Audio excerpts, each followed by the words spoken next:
আজকের এই মানববন্ধনের আমাদের মূল উদ্দেশ্য হচ্ছে একটাই। গত পরশুদিন 27 তারিখের রাত 10টার দিকে আমি যখন বাড়িতে আসি, আমার বাইকে কোস্ট গার্ড ধরে ফেলছে। আমার বাইকে আমার খালার বাড়ির থেকে ডেকে নিয়ে, মানে আপনার সাথে একটু কথা আছে এরকম বলে ডেকে নিয়ে হ্যান্ডকাপ দিয়ে ফেলছে। হ্যান্ডকাপ দেওয়ার পরে তখনও পর্যন্ত অভিযান পরিচালনা, কারণ এই ধরার সাথে সাথে হ্যান্ডকাপ দিয়ে ফেলছে নাকি। এরপরে গিয়ে আমার ওই ভাইয়ের বাড়িতে গিয়ে তল্লাশি চালাতে, চাবি নিয়ে ওইখানে ঘরে ঢুকে তল্লাশি চালানোর পরে কিচ্ছু পাই নাই, কোনো কিছু পাই নাই। আমি ওখানে ঘটনাস্থলে উপস্থিত ছিলাম, অবশ্যই ওইখানে কিছু পাওয়া হয় নাই। এরপরে দুজন অফিসারের ডাকছে ওইদিকে যাও এরকম বলে, ওই দিক থেকে দেড় মিনিট পরে হঠাৎ করে কি করছে, স্যার আমরা পাইছি এরকম বলে একটা কাপড়ে মোড়ানো এবং বস্তায় মোড়ানো একটা অস্ত্র, যেটা বাংলাদেশি না। আমি G3 একটা গান, যেটা বিজিবির হাতে বা প্রশাসনের হাতে থাকে, এরকম একটা দামি গান, এটা আমি কোনোদিন চুকিয়ে দেখিনি। এরকম একটা ভারী অস্ত্র। ওনাদেরকে আমি একটাই রিকোয়েস্ট করছিলাম, শুধুমাত্র একটাই, যে আপনারা আমার বাইকে ধরছেন মিথ্যা ষড়যন্ত্র মামলা দিয়ে, একটা অস্ত্র পাইছেন এরকম বলে। তাইলে আমরা আপনাদেরকে একটা রিকোয়েস্ট করতে চাচ্ছি যে শুধু সুষ্ঠু তদন্ত করেন, আপনাদের হেফাজতে রাখেন, প্রয়োজনে জমিনে গিয়ে তদন্ত করে দেখেন, ওখানে বিজিবি ক্যাম্প আছে, ওখানে জিজ্ঞেস করে দেখেন। আপনারা শুধু যাচাই বাছাই করে সুষ্ঠু তদন্ত করে 1% যদি আমার বাইক দোষী সাব্যস্ত হয়, 1% 100%-এর মধ্যে 1% দোষী সাব্যস্ত হয়, আপনারা যা ইচ্ছা তাই করতে পারেন, আমাদের কোনো আপত্তি নাই। এটা কালকেও বলছি, আজকেও বলতে যাচ্ছি, আমরা সাধারণ জনগণ, এলাকার মানুষ এবং আমার পরিবারের পক্ষ থেকে শুধু সুষ্ঠু তদন্তের দাবি জানাচ্ছি।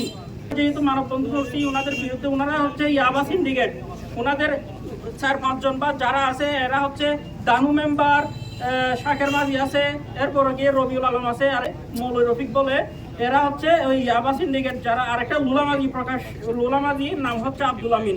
এরা মিয়ানমারে খাবার, তেল এই সেই পাচার করে এবং মানব পাচার করে এবং ইয়াবা উত্তোলন করে ওইখান থেকে, ওই ঘাট থেকে।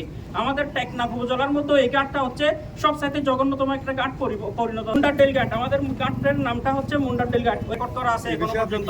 আপনাকে দেখে নিব এরকম বলে আমার ভাইকে একটা হুমকি দিছে। এর পরের দিনেই এই ঘটনাটা ঘটছে। আমার ভাইকে অস্ত্র দিয়ে ফাঁসানোর জন্য ষড়যন্ত্র করছে, এবং একটা হচ্ছে মিথ্যা মামলা। এটা রিকোয়েস্ট করতে চাই শুধুমাত্র সুষ্ঠু তদন্ত, সঠিক তদন্ত করে যাচাই বাছাই করে, এটার জন্য আপনারা সর্বোচ্চ পর্যায়ে যা ইচ্ছা তাই করতে পারেন। আমি শহীদের স্ত্রী। আমার স্বামীকে ফাঁসানো হয়েছে। মূলত আমার স্বামী যখন অ্যারেস্ট করছে তখন আমার স্বামী বাসায় ছিল না, আমি বড় বাসায় ছিলাম। আমার স্বামীকে কল করে ডেকে আনা হয়েছে তার খালার বাসা থেকে। আনার পর মোটরসাইকেলের থেকে তুলে নেওয়া, গাড়ির হ্যান্ডকাফ লাগায় গাড়িতে তুলে নেয়।